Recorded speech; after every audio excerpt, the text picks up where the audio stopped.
this will slowly get eroded, okay? The brother yoga that he meditates regularly, okay? Is he smiling enough? You see? So it also increases your intuition. You know, we know what's intuition, right? So it just comes, information just comes, okay? Now the other thing is of course prayers. So actually one of our 9 core of the first one is daily meditation and prayers, okay? So prayers, I'm sure there are so many forms of prayers, so many forms. Some people go there and stand and they ask and ask and ask. God, they are beggars, they are professional beggars, okay? They never stop begging. Others will thank the Lord, okay? Thank the Lord. They are contented, okay? Happy and thankful. And of course, you can do prayers by singing. Singing keeps you joyful also, bubbling, okay? So we won't go into how many are professional beggars here, we won't go, okay? But we should know. Okay, there's a story to that also. Those of you who practice, it doesn't matter, we are not concerned about whether you are Christian, Muslim, Buddhist or Hindu, we are not concerned. If you go back to your holy scriptures, I tell you, you may have something that is bothering you. You just open the scripture at random and then the answer is there for you. Many people have experienced this, but you must go into that practice. You must at least read a small paragraph daily.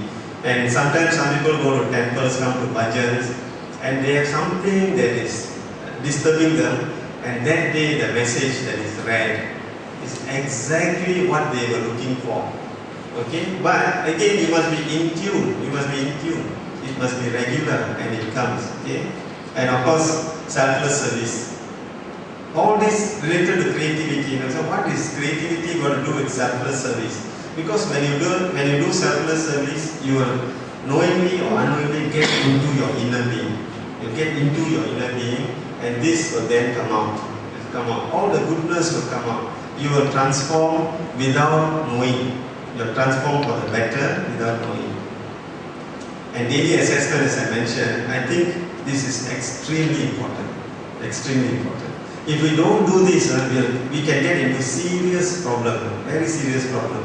Especially if your children are grown up, okay, upper secondary school. Nice to see so many of you here. I was here for lesson 1, and now lesson 5, you're all here, wonderful. Okay, what are we going to do after this? Let's see.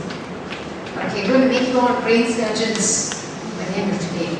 Those who are here in the first lesson, remember Brother Suresh was here, and he said, you know, we have got the best computer in the brain, better than the hardware of the Twin Towers, and yet we go and cry, cannot solve this, cannot solve that. Why? When you have everything within you.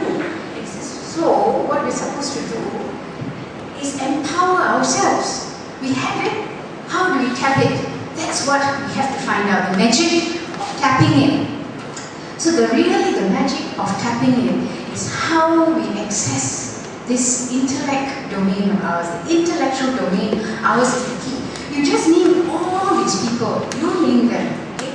And all of them came up with wonderful creations. Did they go to the library and find it? Did anybody look at the computer and find it? It came from within them. It all came from within them. That is the key. That is the pointer for us to unwind our magic, to find out the key and unwind it. What we tend to do is we have all this little acquired knowledge. What we read is stored somewhere in the brain. Then what we experience is stored in the brain. And with this, we try to make a decision. Okay, we use our intellect to get to a decision. We said, or rather has said, the intellectual domain is the discrimination. What is right, what is wrong. The decision maker is the intellect. Okay? But what we tend to do is restrict ourselves, say from here and from here we arrive at the decision. So of course it's limited. But what we have to do is actually this pool, this wealth of cosmic information. The universal information is available. We have to tap it. So instead of working on this small, narrow lane, tapping here and tapping there, we should open up and let all this information rush in and turn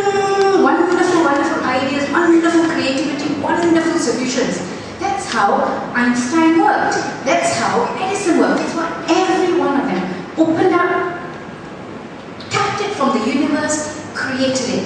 But we can do the same thing. We are empowered to do that. We just have to do it. We have to do it. We limit ourselves. We are forever saying we are only this or that. I only learned this amount. I only know that amount. I never experienced this before. How to do that? We're putting limitations to ourselves and we shouldn't. So that's why we should use our computer, tap it, and get our creativity. That's what Brother meant by it's all within us. Now when we speak of the brain, why is it important? Of course it's this, we know that we have it within us. What is the purpose of the brain? Actually this intellect is something you can't touch, you can't feel, you can't sense, it's just there, it's just there. Now how does the brain feature in all of this? It is like the equipment, the hardware, the software is all over, that's the hardware. It's through this hardware that we actually are able to interpret, translate and then use it. Okay, so if your brain did obviously all the wonderful intellect there, you're not able to translate. So that's your hardware. But why do we do brain teasers? We do brain teasers to oil that hardware, to keep using it. If you don't use it, it's going to 2 days you don't start your car, what happens? So you keep oiling it. Doing puzzles with the children, whatever to stretch. Discussions with people, your brainstorming, stretches your mind, uses the brain, and therefore that is the mechanical part of it. So you've got the software and then the hardware. Now the other purpose of knowing the brain, you see here it says we only use 3% of our brain. That's terrible, isn't it? We really have so much more capacity to it. But the other aspect of the brain is this. When it comes to children, obviously you know why are we talking about creativity here today? It's in the context of children.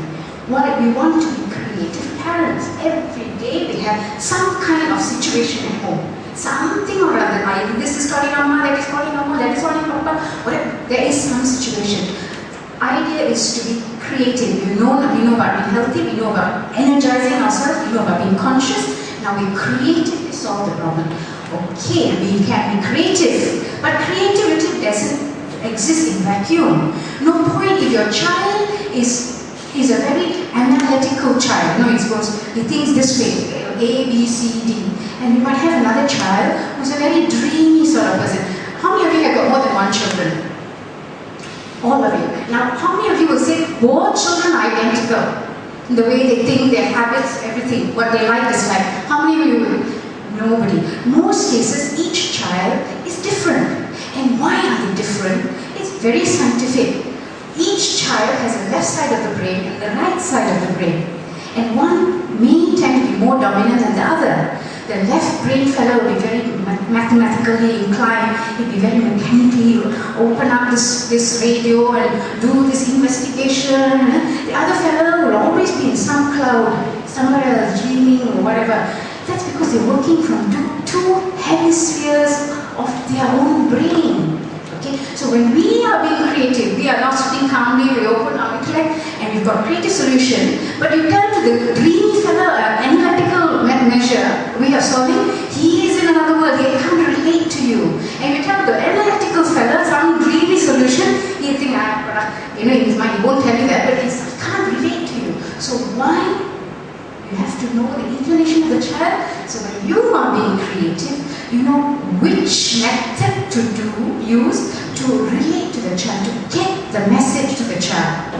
So what we have here is the left hemisphere relates to the right side of the brain, the right side of your body, and the right side of the brain relates to the left side of your body. So many of you have seen stroke patients. Only one side goes down because one part of the brain has been affected, not the other side. That's partly there. So when it comes to your children, the right dominant side of the brain, your child is more rightly dominant, then they tend to be like this. They tend to be very dreamy, they're more artistic, they think in terms of space. And they see pictures in big pictures. They don't see it one by one item. Maybe not so good with timing.